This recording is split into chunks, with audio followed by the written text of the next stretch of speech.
우리의 마음이 만나는 서구 FM.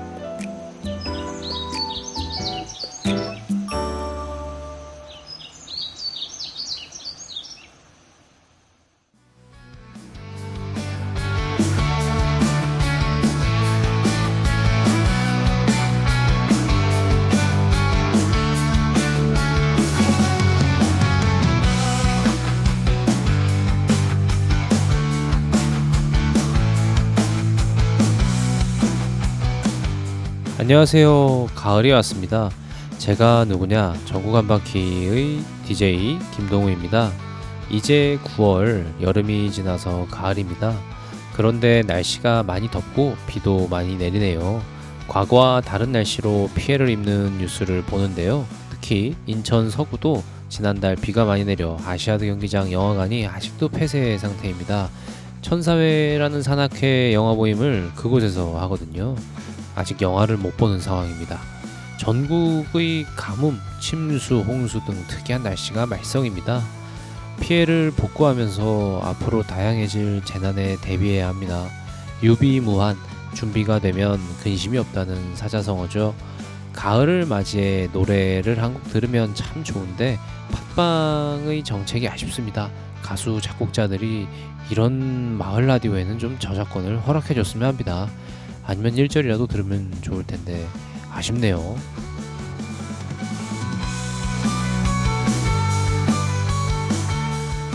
오늘은 서구, 중구동구, 연수구, 남동구를 거쳐 미추홀구입니다. 그 첫 번째로 숭이동인데요. 동네 이름의 유래와 연역을 같이 말씀드릴게요. 숭의동 행복센터 홈페이지와 인천광역시 홈페이지 지명 유래를 보면요. 숭의동은 다소면 소속의 장살의 마을이었습니다. 1920년대 이전까지 이 일대가 바닷가였답니다. 갯벌도 넓게 퍼져 있었는데 갯벌 사이로 긴 개천이 흘렀습니다. 개천이 길고 꾸불꾸불 흐르는 모양이 뱀 같아서 장살의 마을이라는 이름이 붙었다고 전합니다. 그래서인가 1903년 8월 인천부가 동리면을 확정 지을 때 장천리가 됐습니다. 긴장, 그러니까 길다, 그리고 내천자입니다. 긴 하천이란 뜻이죠. 장천리. 3년 후에 1906년 5월 인천의 동리면을 개정 또는 증설할 때 여의리, 장천리, 독강리 등으로 구분됐습니다. 여의리는 이 마을에 있던 한 절에서 소원을 빌면 뜻대로 된다고에 붙은 이름이라는 얘기가 있는데 유래가 분명치 않답니다.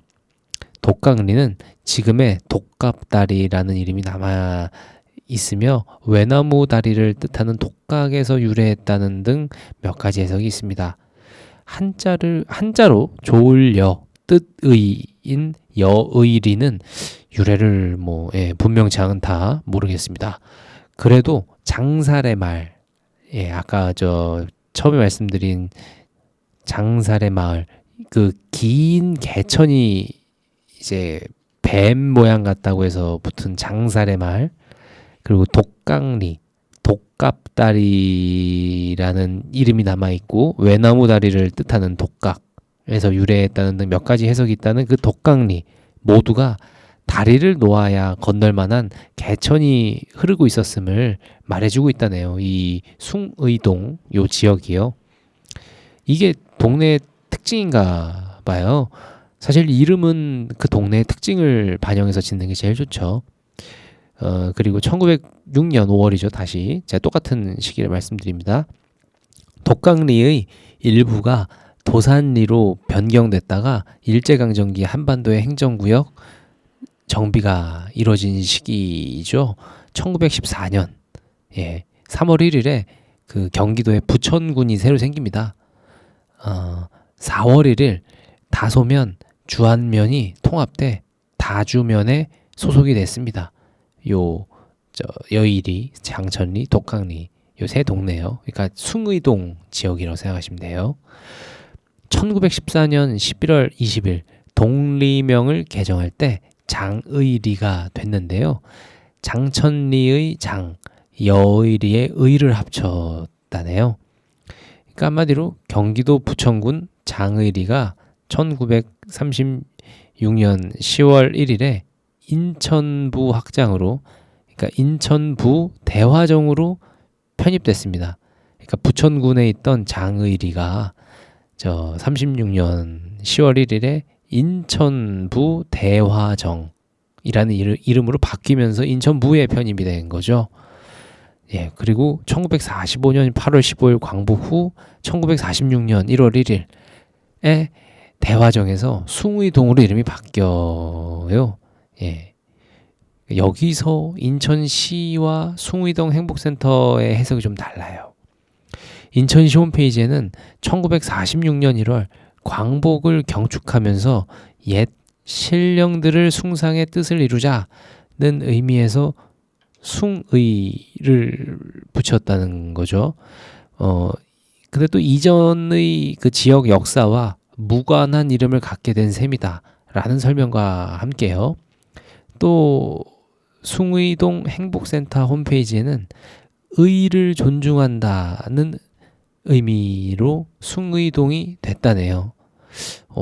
이게 옛 신령들을 숭상의 뜻을 이루자든 의를 존중한다든 뜻은 좋으나 미추홀구 숭의동이라는 지역의 특성이 반영되지 않았네요. 광복 이후 숭의동의 연역은 각 동네 홈페이지마다 조금씩 달라요.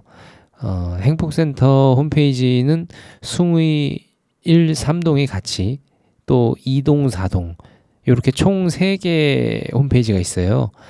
근데 3개마다 내용이 조금씩 달라요. 그러니까 헷갈려요. 그러니까 달라도 보완을 할 수 있으면 서로 좀 이렇게 올해면 올해, 내년이면 내년, 그 다음에면 다음에 이렇게 3군데가 각각 다른 정보를 가지고 있으면 합치면 퍼즐처럼 이렇게 조각이 모아지는데, 이거는 같은 일을 두고도 시점이 어제 그랬냐, 오늘 그랬냐, 이렇게 시점이 달라요. 일단 단순하게 말씀드리면 숭의동은요 1, 2, 3, 4동으로 나뉩니다. 그러니까 되게 관할 구역이 숭의동이 넓으니까 나눈 거겠죠. 그리고 숭의 1, 2, 4동이 통합되고요. 또 숭의 1, 3동이 같이 이제 분리가 되고, 또 4동이 또 다시 분리가 되고요.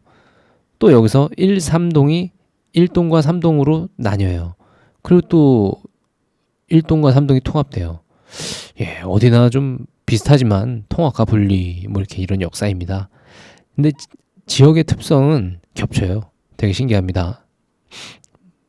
우리나라 최초의 경인철도 제물포역이 있으며 외국에 최초로 개항된 항구인 제물포 항구가 있는 근대사의 중심지라네요. 네, 와우. 오늘 준비한 내용은 여기까지입니다.